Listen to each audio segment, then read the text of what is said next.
whatever the problem is, there is a way out. That's the message the staff at Weems Community Mental Health has for people suffering with suicidal thoughts.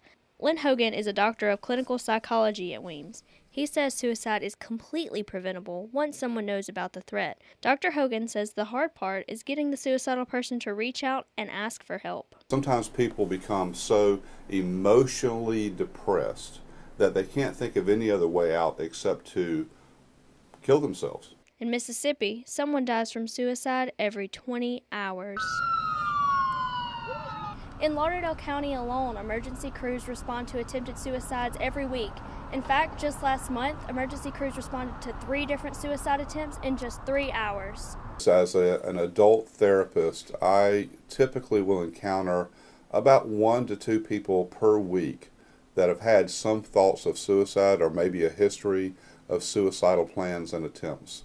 There are warning signs you can look for if you think a loved one might have suicidal thoughts. Substance use disorder, people starting to give things away or talking like, hey, I'm probably not going to be around next week, or I'm not going to be around much longer, or something like that. It's really important that we attune to that.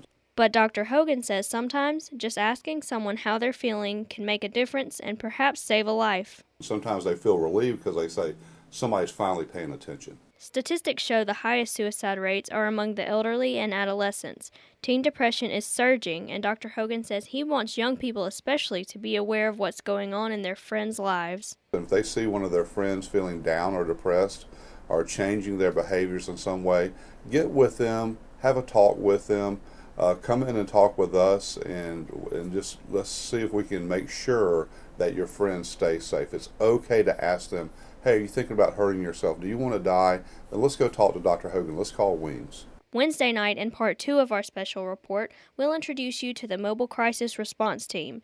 It's a team of mental health professionals available locally 24/7 for people experiencing a mental health crisis. Emily Paul, News Center 11.